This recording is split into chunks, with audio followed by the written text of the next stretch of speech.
Hi guys, welcome to சிக்கு blocks. இன்னைக்கு நம்ம வீட்லயே வெஜ் நூடுல்ஸ் எந்த சாஸும் இல்லாம எப்படி செய்யலாம்னு பார்க்கலாம். 2 பாக்கெட் நூடுல்ஸ் எடுத்து வேக வச்சு வடிகட்டி வச்சிருக்கேன். அதுக்கு தேவையான காய்கறி வெட்டி வச்சிருக்கேன். வெங்காயம், தக்காளி, கொத்தமல்லி தழை, அவ்வளோதாங்க. அதுக்கப்புறம் ஒரு கடாய் வச்சு எண்ணெய் ஊற்றி சூடு வந்து கடுகு போட்டுக்கோங்க. அப்புறம் நறுக்கி வச்சிருந்த வெங்காயத்தை போட்டு நல்லா வணக்கிக்கோங்க. அதுக்கு பிறகு கருவேப்பிலை போட்டுக்கலாம்.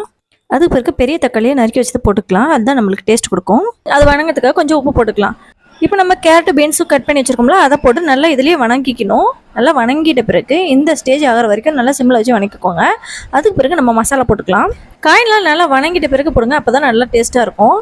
இந்த ஸ்டேஜில் நம்ம நூடுல்ஸ் போட்டுக்கலாம். நூடுல்ஸ் வேக வைக்கும்போது உப்பு கொஞ்சம் போட்டுட்டு எண்ணெய் ஒரு ஸ்பூன் ஊற்றிக்கிட்டு வடிகட்டிட்டு பச்சை தண்ணியில் ஒரு டைம் அலசி எடுத்துக்கோங்க. அப்போ தான் இந்த மாதிரி நல்லா ஒன்றோட ஒன்று ஒட்டாமல் வரும். பார்த்தீங்களா எப்படி வருதுன்னு? அப்புறம் நல்லா கிளறி விட்டு எடுத்துட்டோம் அப்படின்னா செம்மையான நூடுல்ஸ் வீட்லேயே கடையில் செஞ்ச மாதிரி ரெடியாக இருங்க. இதுக்கு எந்த சாஸுமே தேவையில்லை. இதில் முட்டை போட்டோம்னா எக் நூடுல்ஸ், சிக்கன் போட்டோம்னா சில்லி நூடுல்ஸ், இந்த மாதிரி பசங்களுக்கு செஞ்சு கொடுங்க, நல்லா சாப்பிடுவாங்க. இந்த வீடியோ பிடிச்சா லைக் பண்ணி ஷேர் பண்ணி சப்ஸ்கிரைப் பண்ணிக்கோங்க.